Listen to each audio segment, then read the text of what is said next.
walk down the aisle where you're going to buy your laundry detergent and cleaning supplies, you're immediately assaulted with this smell of that aisle. That smell is chemicals, and those chemicals are estrogen disruptors. And so it turns into an unhealthier version of itself, which can lead to polycystic ovarian syndrome, infertility, cancers of various kinds. And men are also exposed to a similar but not exact response to these carcinogens in that laundry aisle and in the environment and in the water and in the Roundup. So the more we become aware of these hidden toxicities in our environment, what we bring into our home, what we put in our body, the more you reduce your risk of getting cancer.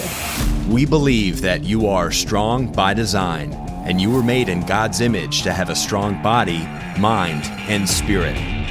You're listening to the #1 Strength and Health Authority podcast in the world. So let's get ready to unlock your potential and transform your life in today's episode. Welcome, ladies and gentlemen, to the Strong by Design podcast. So happy to have you. Thank you for joining us today. If you're a new listener of the show, this is a return guest on the podcast, so you're in for a treat. You can. We're going to go deep today on a topic that's obviously very frightening for many of us, especially ones who have experienced it firsthand, as I have, and we're going to get into that a little bit. If you're a past listener of the show, you might have already heard our special guest previously. She was on episode, I wrote it down, 248, titled The 5 Steps to Breast Cancer Empowerment. So go back, certainly, and listen to that after our conversation today if you really like what you hear from Carol Lourie, our special guest. I want to tell you a little bit about her before we start getting into our topic of conversation today. Carol has helped thousands of women around the world recover their health and enjoy life again. Her superpower is figuring out exactly where people need to start to peel back the layers of complex health conditions so that they can fix them together step by step. And Carol is a triad of expertise here. So she's a naturopath, an acupuncturist, and a homeopath with over 35 years of experience, clinical experience. And she specializes in complex chronic diseases such as infertility for older women, breast cancer recovery, which was the focus of our conversation a year ago, autoimmune disorders, and Parkinson's disease. And she takes a holistic approach, as we do a lot on our podcast here with one of our holistic health practitioners, Coach Tanya, when she engages in conversation with folks. We like to take a holistic approach, and she does the same in her work and believes there's no such thing as unexplained illness. And I thought that was very, in quotes, unexplained, in quotes. I thought that was quite interesting off your page. So welcome back, Dr. Carol Lourie, to the podcast. Always great to have you on the show. Thank you. I'm so happy and honored to be here again. It's great to hang out with you and your audience. Yes, well, thank you. Yeah, I so enjoyed our last conversation. Can't believe it's been a year since we last got to talk with each other. Time flies when you're having fun. It does. We are busy bees around here, and I know you are as well. So it does go by so fast.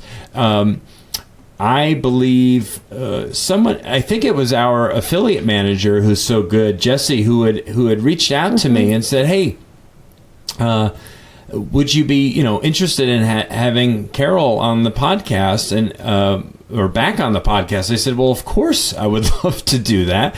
And there's no time like October to have these conversations and to really empower people, as you've been doing with the road to health and how they can really take charge in their own life and not be so reliant on the medical community, as it were, but to be able to be armed and prepared and helped along the way with somebody like yourself who has such a different perspective from kind of traditional Western medicine. So talking about a very scary topic like cancer, we have talked about it previously on the podcast, not in recent memory though. It does come up, of course, from time to time. I think we've all kind of had our own experiences with it, whether it was in our immediate family or extended family or with possibly our neighbor. Maybe we've lost someone very close to us. And I think that's kind of where it starts, because for so many people, we aren't good at taking action until something hits us hard personally. Absolutely. Yeah, it's like then we just take something much more seriously and we give it consideration, and we and not that we're supposed to live in fear necessarily, but it's like things don't matter so much to a lot of us. We don't spend time considering things or the outcomes of things if they're not happening in our immediate day to day or in our immediate family. So I wanted to share with you, and I don't know if this had come up in our previous conversation, but I've lost my mother and my brother to cancer in the last 10 years, and my brother. Sorry, no, I don't know if it came up or not.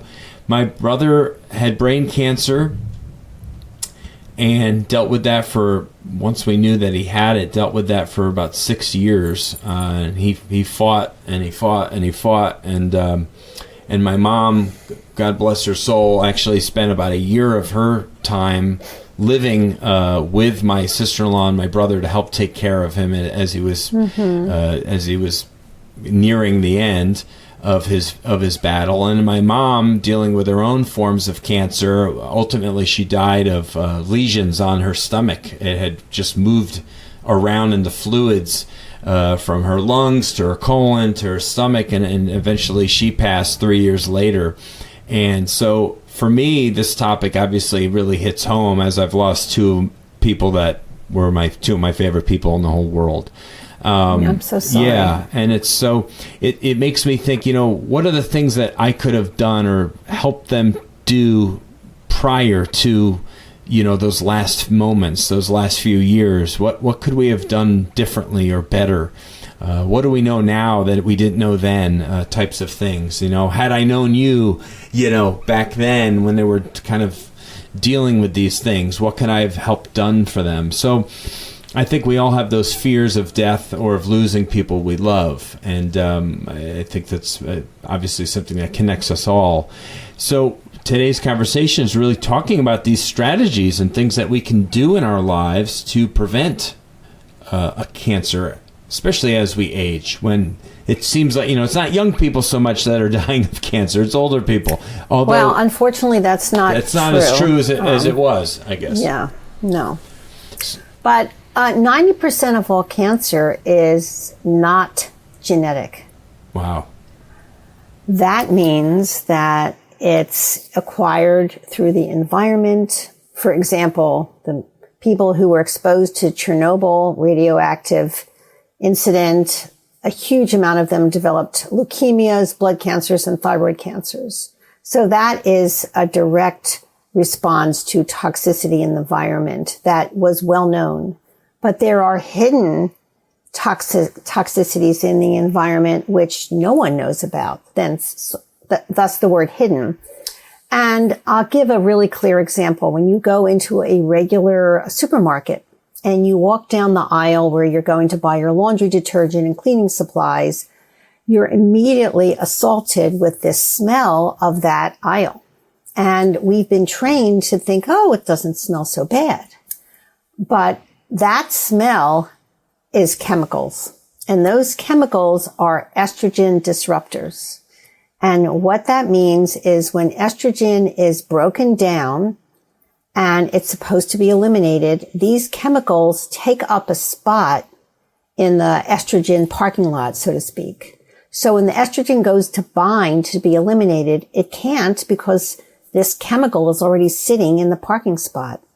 And so it turns into an unhealthier version of itself, which can lead to polycystic ovarian syndrome, infertility, cancers of various kinds. And men are also exposed to a similar but not exact response to these carcinogens in that laundry aisle and in the environment and in the water and in the Roundup. So the more we become aware of these hidden toxicities in our environment, what we bring into our home, what we put in our body, the more you reduce your risk of getting cancer.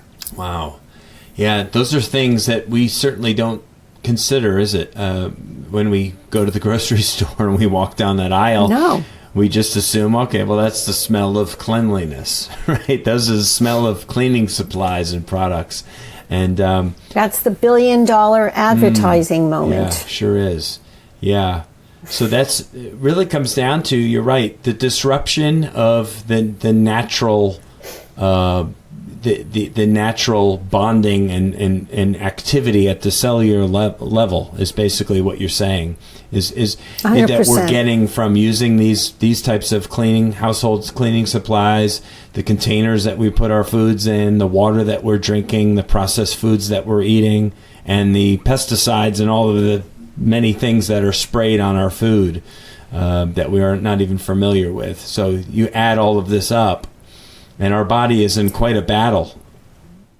It doesn't have the ability it keeps trying to compensate for that. And one of the worst offenders is microwaving in plastic. So for all of you wonderful people out there, if you want to microwave frozen food, take it out of that plastic container, put it in a glass container. You never, ever, ever want to microwave plastic, because the BPAs and the BSAs that keep that plastic solid then get into your food. And there is specific evidence of how carcinogenic they are. And that is also true for when you drink water out of those plastic water bottles, such as this. Right. You don't know how hot the water got when it was being transported, and heat causes the chemicals to be released from the plastic into the water. So you think you're doing good by drinking water, but really you're filling your body with carcinogens. So the answer is to get a stainless steel water bottle and just, fill it from home. Hopefully you're filtering your water. There are many pretty inexpensive ways to filter water that you can do over the counter. You don't have to get an expensive under the counter water filter. And here I am feeling all good because I'm like, I have a stainless steel cup right here that I use for after I have my coffee in the morning, and then I just drink water out of it for the rest of the day. But then I go, well, the 5-gallon container in the kitchen that we have for our water service is a big plastic jug. So am I still... Right. It's kind of defeating the purpose, isn't it? Well, you don't know how hot that water got when it was being transported from the stream to your house. And I would call that company and ask them what is in... Because there are some plastics which don't have BPAs or BSAs, but they still do emit other carcinogens. I think that when you think about the ecological footprint that company makes between getting the water, it does supply people with work, but then you're paying for the trucks to ship it with the gas and all of that. Get an under the counter or over the counter water filter. And then you don't have to worry about that. It pays for itself within a few months, I think. Yeah. At home, I have, I have the filter through the refrigerator, so. That's not good enough. That's not good enough. No, it's not good enough. Wow. And that's geez. So what do I need to do? I need to filter it a second time? Or... Well, you're drinking cold water, right, from the refrigerator. Why do we need to drink cold water? Why can't you? Yeah, I have I guess it's chilled. I have a certain item next to my sink, which is, I don't know if I'm allowed to say the name brand in this. It's Aquasana, AquaTrue. And they also offer under the counter, and it sits by my kitchen sink, and you put the water in and it filters, and then I don't drink cold water. I don't think it's that good for you. It's better to be room temperature. I mean, if you're living in Arizona and it's 114, that's a different story, of course. Right. Wow, that is something to consider, though, because, yes, so much of us know that water, ultimately, is one of the best things you can do to have a healthier existence. Besides walking and breathing, it's I would say 100%. Water is number 3 or number 2 even sometimes. And most Americans are dehydrated. Yes. They don't. It's like 90. Coffee does not count. Yeah. By the way, coffee doesn't count as water. Soda doesn't count as water. Juice with sugar doesn't count as water. So water is water with maybe lemon, fresh squeezed lemon in it, or herb tea. But the rest of those liquids do not count as water intake. Right. Yeah, it's a good point. Yeah, I definitely don't. I feel like the water I'm drinking is to help offset the coffee I've already consumed in the morning, because I'm definitely a couple of cups in the morning kind of guy. But I start my day with a tall glass of water before That's anything great. else. That's good. But it's funny. It's like no matter how much you try, it's like you're still fighting against, as you said, the container that it was in.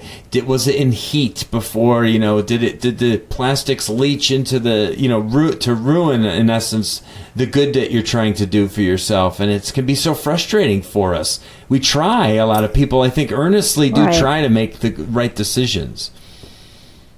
I agree, and that's where habits come into play. Once you've been educated. Education equals empowerment. That's a very important word for me. And then you go, okay, well, what's the biggest area in my life that I have the most difficulty that needs to be changed? And then you just take that on as the first thing you're going to change. And if it's going to the Whole Foods and buying one of those stainless steel containers and ordering, a water filter next to your sink, that's a big deal. And then you can get comfortable with that. It takes 100 days to create a new habit. So when you've decided to make a change for your health, just do one at a time. Because if you think, I have to do this and I have to do that. I mean, what happens is you get overwhelmed and you slip back into your old habits. And one at a time, slow and steady, and then you're there. In a couple of months, you've made maybe 5 or 6 changes which you feel comfortable with, which add up to make a difference. Yeah, no doubt. Yeah, we talk a lot about that in the podcast and past episodes with change and transformation in people. And it really begins with baby steps, little things. Replace one bad habit with one good habit, and then build some momentum with that. And then try a second thing or a third thing. And before you know it, over the course of a 6-month to a year period, you can have some real significant, changes that were all just based on just a couple of, minor things at first. You take out one bad thing you're eating and replace it with something that's healthier, and replace a soda with a water, and if you keep going down that road, before you know it, you're doing a lot of good stuff for yourself. So it can be simple. We just complicate things, don't we? We like to complicate sometimes. But, cancer in one way is a very complex disease. But in another way, it's a message that your body is giving you that, hi, I'm not doing so great here, and I've been trying to tell you for a long time, and now you don't have a choice. And there are many complex pathways that have to be activated for the tumor to show up. So just because you have genetics doesn't mean that those genetics are going to get turned on. It's important to understand your genetics. But it's also important to realize that once you have that knowledge, you then can influence if it gets turned on, if the light switch gets turned on or not, so to speak. And creating these healthy habits, I like to think of them as not bad or good, but unhealthy and good.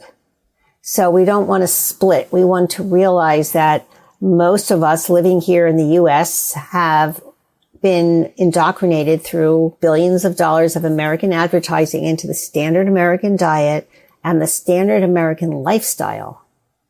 So the message is for eating unhealthy foods. There's this one commercial where somebody is markedly obese, and it's a message for over-the-counter digestive product. And he's eating this hamburger that has 4 stacks of beef in it, and it's dripping down.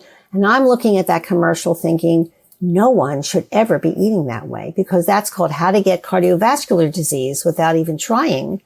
And he eats that way, and with big French fries and soda, and then he takes this product to deal with the digestive problems. So how could you not have digestive problems if you eat that way? Right. So we need to begin to think about, become conscious about how indoctrinated have we become to the messaging, which is nonstop if you watch television, of how we should be eating, the food we should be buying, what we spend our money on when we go to the grocery store. So cancer is all part of that storyline. So it's, in some ways, it's a very complex moment until the diagnosis appears and the doctor says to you, you have cancer. But in other ways, it's very simple because the line is sort of straight ahead. And I always feel like one of the things I share with my community is I have this picture of a bell curve. And for those of you who may not know what that is, it's like up and down, and all the studies that you read are about the people in the middle of the curve. And my message to the women in my community is you don't want to be in the middle. You want to be on the side, on out. And that's where the magic happens. And that magic is health and healing.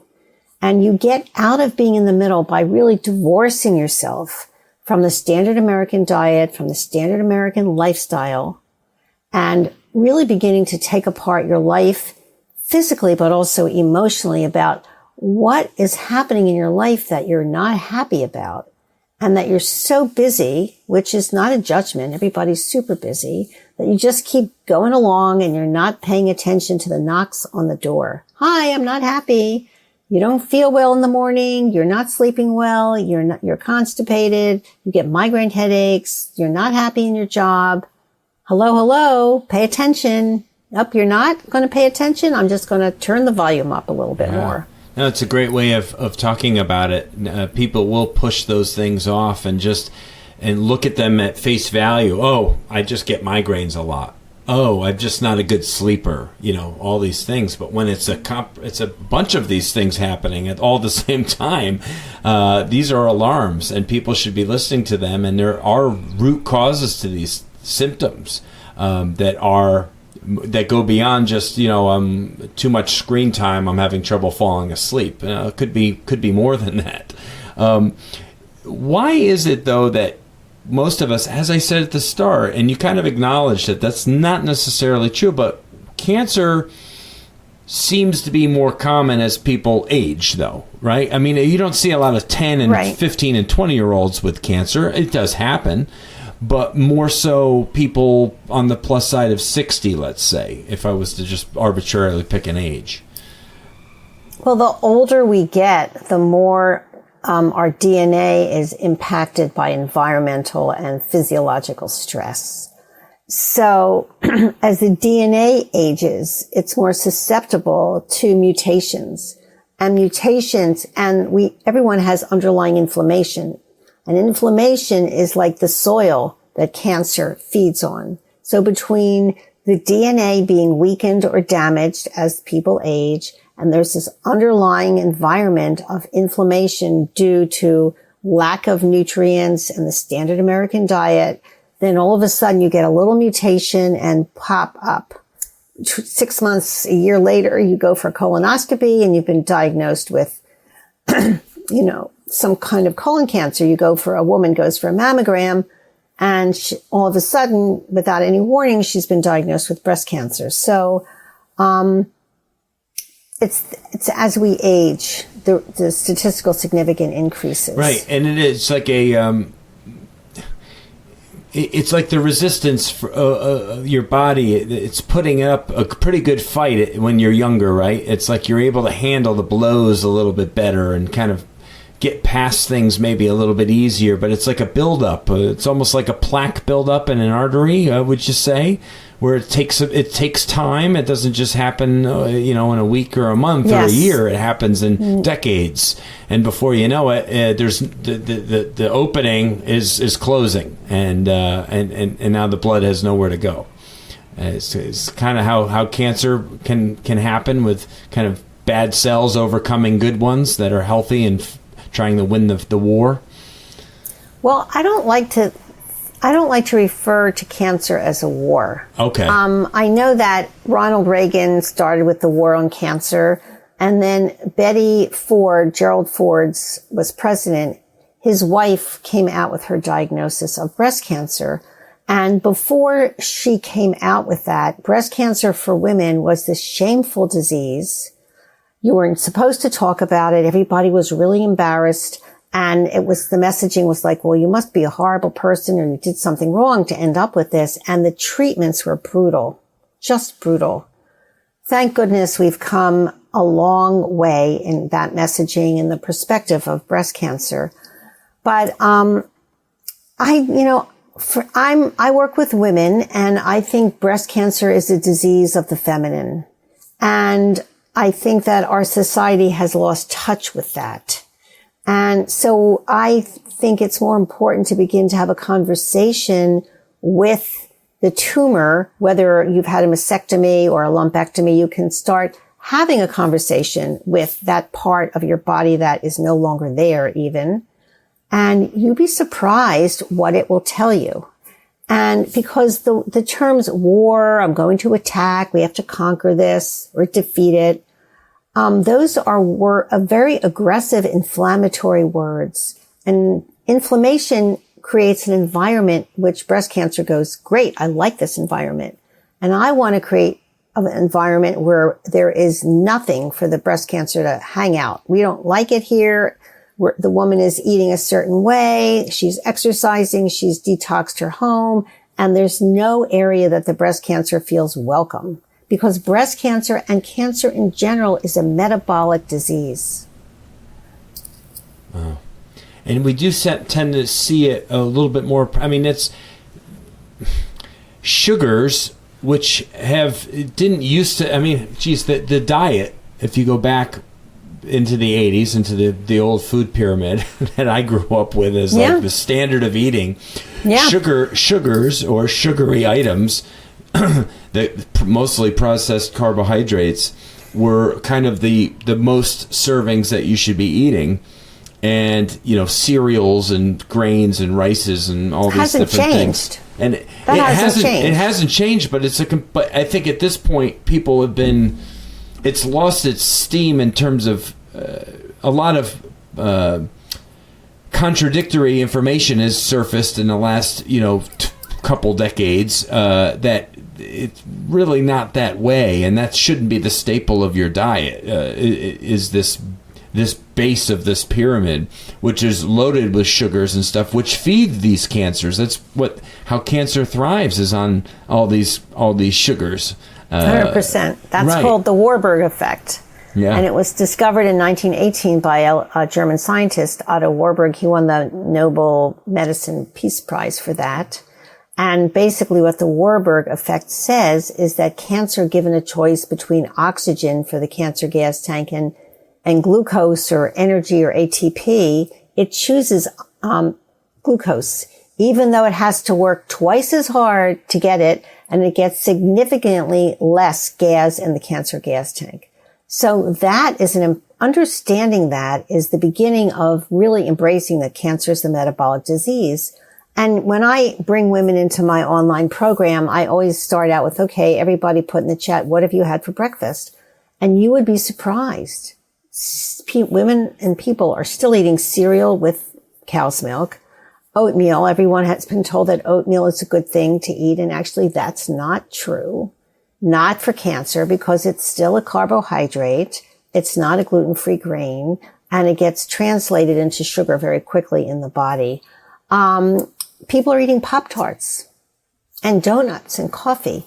So how you start the day, the food that you put in your body the first thing in the morning, is like the wake-up call for your cells. And it's sort of like you're saying, okay, cells, we're going to be eating sugar today. I'm going to give you lots of sugar. Or if you change how you start the day, maybe with intermittent fasting, and then you drink green tea and you eat, who says we have to have breakfast for breakfast? That's right. We could have leftovers for dinner or lunch for breakfast. That's right. Right? Yeah, I love breakfast for dinner. Yeah, that's great. You know, my wife sometimes, if you're not in the mood for cooking, and you can easily cook up some eggs and have some avocado or something with it, and Perfect. maybe some type of, multi-grain something or another to go with it. But at least it's the basis of the meal is protein and fat. Yeah. And I always feel better, like I function better just cognitively when I start my day with a higher fat protein breakfast that's might have virtually no carbs. I'll feel better if I have eggs, like I said, avocado I love, it's a superfood, and maybe a couple of strips of bacon, and I won't even be, that's satiating, number one, and number two, I'm feeling fine for hours, and I didn't really have much in the realm of carbohydrates. I'm not missing them in any. I just think so many people aren't willing to make that switch. Because it takes a little bit of time to do so. Pop-Tarts are quick and easy, right? A bowl of cereal is pretty quick and easy. You didn't have to really do anything. People stop and buy a silly little donut item when they get their coffee on their way to work, and people, they'll continue to do that because of the convenience of it. Yeah. And that convenience is really killing us. Well, I just have to say that eating bacon is not so great because it's made with nitrates and nitrites, and those Well, it depends are on the kind that you get. You can get organic bacon, yes, Yeah. but still, it's very high in fat. And if you're going to eat that way, like if you want to do the ketogenic diet, then you really need to do a deep dive into what that involves and how much fat versus how much protein, and are you counting your carbs to understand how many low carbs you want to be eating in a day. So yes, absolutely, bacon can be organic. Yeah. I'm just citing, of course, a typical meal or dinner, I should say, when my wife and I'll whip that up on a particular evening. But it really, I think if more of us were a little bit more thoughtful about getting together or getting home together for our dinners and getting back to family dinners, home cooked meals that can make for great leftovers, that can be convenience eating, on the following day, I think just something simple like that would be a big step in moving in the right direction. And I 100% agree about gathering as a family and having meals together as a family and leaving the phones on the counter. So you're not sitting there looking at the phones while you're eating. And that we've gotten away from the ritual of gathering the food, coming together to cook it, coming together to enjoy it. And it's one of the things that I talk about when I talk about food. It's not just you have to count calories, you have to do this. It's not have to anything. This is where mindset becomes very important, because as adults, nobody likes to be told what to do. If I say to somebody, you have to do it this way, it's like, if somebody said to me that, forget it. I'm not going to do that. That's right. It's a choice. You're choosing to stop eating Pop-Tarts or cold cereal and cow's milk or donuts and a frappy coffee in the morning. You're choosing that. So then you're not the victim of somebody telling you what to do, right? Yeah. How detrimental is obesity to our health long term? In terms of carrying, and I mean, to be considered obese is a little bit different than being a little overweight. So maybe discuss kind of that difference. Sure. and what we should be looking out for when it comes to a little bit of extra weight as we get older. Okay. That's a really interesting topic, because there is a direct relationship between obesity, diabetes, something called leptin, and breast cancer recurrence. That's statistically proven. There's lots of articles about this in PubMed. There is a lot of research that's been done between obesity, diabetes, and cardiovascular disease. So obesity is when your body as adults, there's two types of problems. One, you get an immune attack attacking your pancreas, and then you stop being able to produce insulin, and that's called type 1 diabetes. Usually it happens to somebody under 22. But I have a patient in my practice, both her and her brother were diagnosed with type 1 at age 55, and she has a certain type of genetic SNP. It's really interesting. Then there's type 2 diabetes, which is more and more common in America, and that is when Americans don't eat enough real food, and their body is lacking certain essential nutrients such as chromium and vanadium and zinc. And they form this type of fat that forms around your middle. And you can see people with big bellies, even though they have skinny legs and skinny arms. And that is your body's giving messaging loud and clear. Hello, I have metabolic syndrome and I am very unhealthy. Now, there's a difference in, as a naturopath, how we treat metabolic syndrome versus how we would treat plain diabetes. And distinguishing the two is a conversation about complex blood work parameters. But there is a huge increase in disease, whether it be cardiovascular, diabetes, and any type of cancer with increased weight. Now, what is obesity? 5 to 7 pounds, it's one thing. 7 to 15, it's another. 15 and up, you're on a very slippery slope, because it's not just the extra weight. You have to buy new clothes. Your pants don't fit. It's something called leptin, which is a marker that gets elevated. And when leptin is elevated, it then goes into this whole cascade of other blood markers becoming elevated and setting the parameter, the environment for certain diseases to happen, such as insulin resistance and blood sugar management problems and diabetes and breast cancer and insomnia and cardiovascular disease. And the reason we're having this elevated obesity is because the fats that are in processed food are extremely saturated and unhealthy. So the more Americans eat processed food out of the box, fried food like donuts, the more we have elevated cholesterol, elevated triglycerides, elevated leptins. And worse than that, or in addition to that, is you're lacking the key nutrients and essential phytonutrients which your body needs to make healthy cells. Wow. That's a lot to take in. What you Sorry, just said. I'm just going down the pathway here. That's right. Yeah. Because so many of us obviously aren't as nearly as educated as you are, or have this intricate understanding of what that looks like, right? Our listeners on the other end. But I think a simpler way of putting it is, what's the level of whole foods you're eating that are cooked and prepared and cut and thawed out, or peeled, and all of these things, versus things that you're eating from a box, things that are sitting on a shelf for weeks or months at a time that are still considered edible or healthy, versus things that you would have to buy that would go bad in a week or two if you don't eat them. And I think if we had more of a focus just on that, right, like shopping on the outsides of the supermarket rather than the middle aisles, that would be a step in the right direction. 100%. And if you're committing to making these changes, there are lots of wonderful free resources for you thanks to the internet, such as your podcast. I have lots of free gifts I give away, and I have a colleague who talks about how to have a healthy pantry.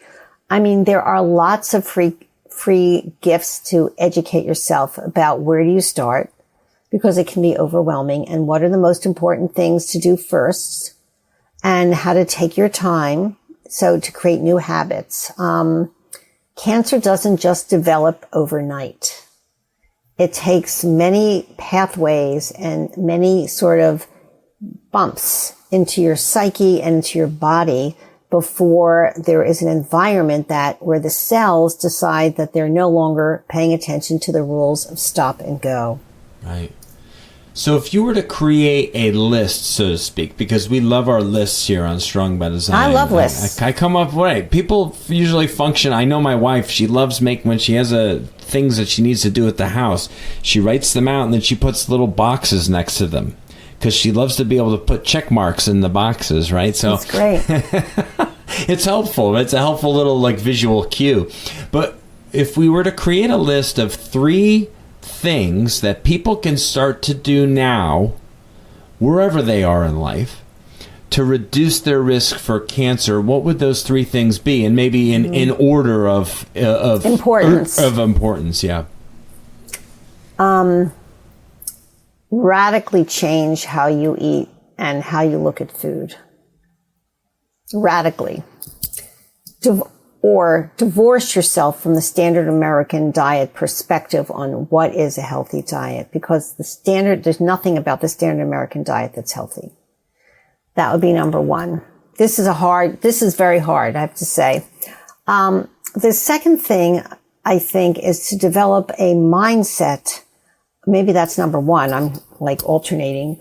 A mindset of health, a mindset towards health, a mindset where you realize the habits that you've unconsciously adopted, which we all did because we were subjected to television and commercials from the time that we were super little. Now it's social media. When I was growing up, there was no social media. Developed a mindset of health and realize that so many of the things that you think of spending your money on and doing, and how you walk and the exercise you get and what's in your home, are not towards health. So that's the second thing.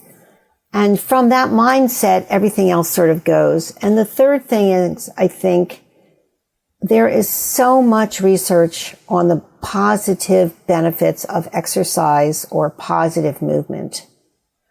And find something, 1 or 2 components of that you like to do. For example, if you told me I had to ride a bike and go swimming, I would become a couch potato because I don't like to do those things.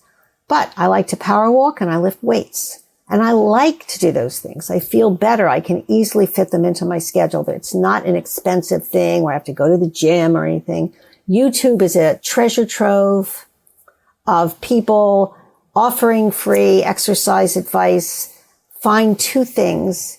And when you start with what I call the 5-minute in and 5-minute out, 5-minute back approach, which is, and it came because couch potato syndrome, I think, is a real diagnosis. I made up that term, but when people don't feel well, all they do is sit on their couch. So when you decide that you're going to overcome couch potato syndrome, you get up and you go to the treadmill in the garage that you haven't sat and used. You clear the junk that's on it and you go, okay, I'm going to do this for 25 minutes. And if you can get through 25 minutes, the next day you are aching so bad that you go, the heck with this. Months go by. You start with 5 minutes. Now, whether it's a power walk, whether it's weightlifting, whether it's the treadmill or it's swimming, whatever it is, and I bet you that your mind is going to say, oh, 5 minutes, that doesn't matter. It's not going to make a difference. So I want to tell a short story, which is true. I had a woman in my practice. She had couch potato syndrome, having had breast cancer, tamoxifen, the whole deal for many, many years. And it took a couple months for her to get well enough to get off the couch. And then she started exercising. And after about 2 months, she said, I love to ride bike. And I said, great. And it was her birthday and the whole family went over to the local bike store and I said to her, get a bike that's going to elevate your bike riding because you don't know where you're going to go with it.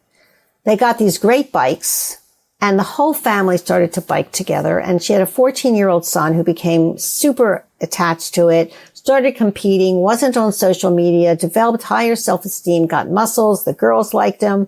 Her husband lost weight and she became really into it. And 8 months after she went from the couch potato, she rode 25 miles a day, 4 days in a row, to raise money for breast cancer from San Francisco to LA.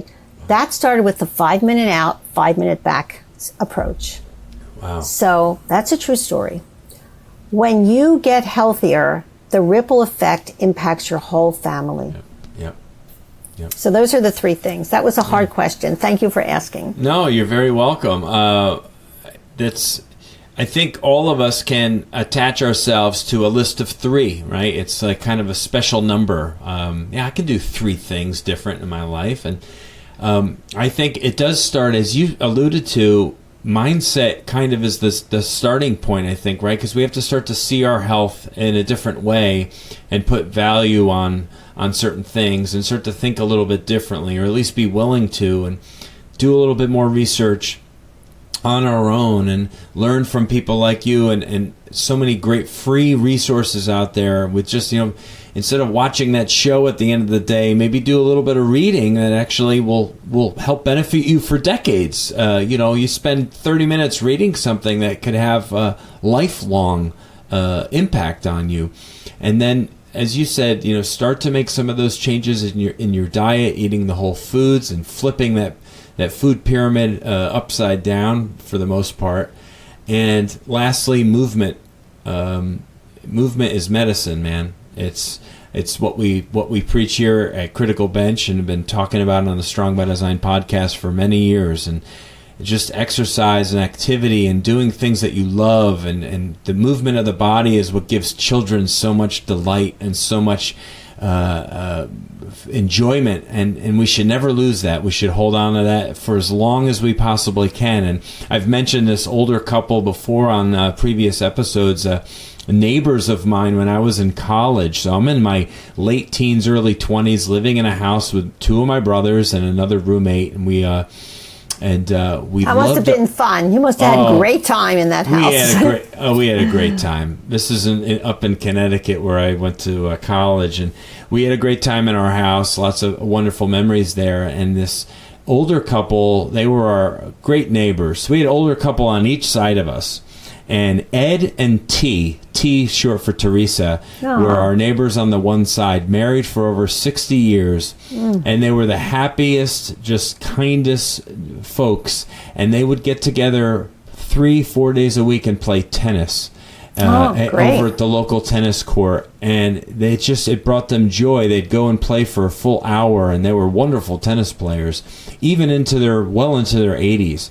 Fantastic. And we used to just talk with them and go. They would invite us over, and we would just speak with them, and they just lived a great life. And no one's probably talking about these people in the whole universe, but it makes me feel good that I remember these 2 people, and they made an impact on my life, an impression on me in my 20s that I'll never forget, because I saw with my own eyes what movement did for these people, and they were just, and it's a wonderful thing, and I want our listeners to remember that too, and to share that love of movement and activity with your family. Like I do, my wife and I exercise all the time together, and my kids see us doing it, and they'll join us sometimes. That's great. And it's so vitally important. So tennis is a great sport, because you're running back and forth, and you're swinging your arms. It's a fantastic sport. It's not like you're not sitting down. You're running all over the place, chasing that ball. That's right. No, it is, and it's great. And pickleball has actually grown in popularity because it's like a small scale tennis match, really, right? And that's a good thing because it's hand-eye coordination and it's total movement of the body and quick reaction response time and stuff. So I think it's wonderful.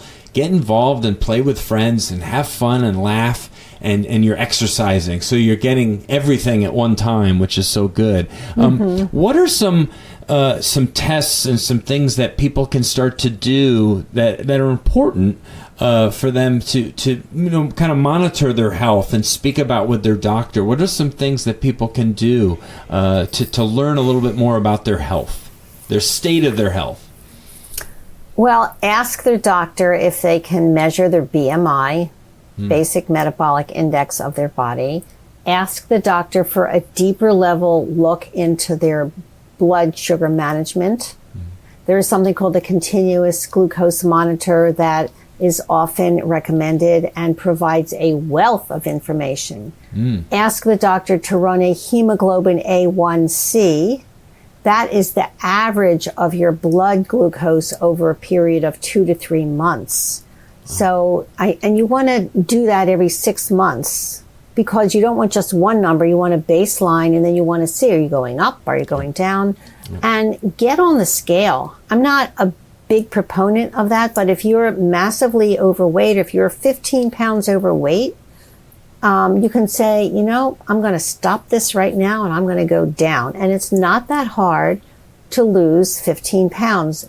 There are lots of free programs that you can find. And I bet a lot of the big cause is you don't eat all day, and then you come home from work and you're ravishing and you eat dinner and then you eat all night. Yes. And night eating is called how to gain weight without even trying.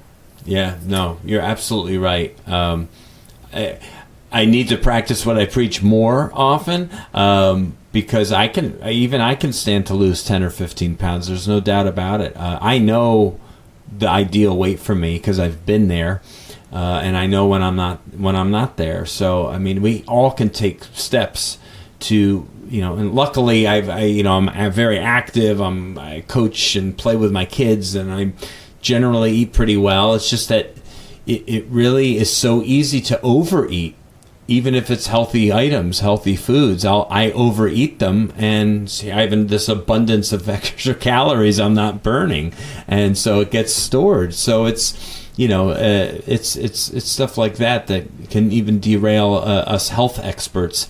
But this is so helpful and beneficial. What are some of the best places that our listeners can go to learn more about you and what you're doing, and even connect with you if they're interested? Sure. I have a website, which is my name, CarolLourie.com, and it's both words, Carol, and then my last name is spelled Lourie, and there's a contact me section at the top. I answer everything, all emails, privately, of course. I have an Instagram account at Carol Lourie Health, which is mostly about breast cancer. But I work, you know, primarily with women with breast cancer. But as you mentioned, I do infertility for older women. I like diseases that, you know, I have this undiagnosed disease. I don't know what it is. That's, you know, that I don't feel well. I haven't felt well for years. Everybody says it's in my head, and I don't know what to do. So it's not in your head. It's in your mind and your body. And the problem is the right functional medicine tests were probably not done. Yeah. So that's always very rewarding to have somebody get over couch potato syndrome. Yeah, I love it. I love that you put a name to it, couch potato syndrome. Yeah, so if you don't want CPS, then get with Dr. Carol, and she will help you. I appreciate you're just such a wealth of knowledge and inspiration, I think, for many of us to. It's all about feeling good in our own skin and longevity, you know. And if you're not feeling right, then there probably is something wrong, and Correct. It's your body is telling you that, and you need to start listening. And so reach out to experts like Carol, who can help you navigate these often murky waters. So thank you so much for your time. It was just an absolute pleasure, as always. I learned so much and get so much from it, and I know our audience does as well. Thank you so much for having me here. It's been really wonderful. Absolute pleasure. Well, thank you, listeners. Another episode here on Strong by Design, another wonderful conversation. Please share this episode with a friend or a family member or coworker, anyone who you know in your life that could benefit from all of the things that Carol shared today, all these great nuggets and takeaways, because there's certainly someone you know that could benefit from this, or it just needs to hear it and maybe make a big shift in their life and for the better. So we thank you so much for joining us. Come back next week. As always, we release a new episode every Wednesday here on the podcast, and we'll look forward to seeing you then. God bless you. Bye-bye. Thank you so much for listening to the Strong by Design podcast. If you found value in today's episode, please subscribe so that more people can find out about our show. Plus, you don't want to miss any future episodes with the amazing guests and topics we have lined up for you.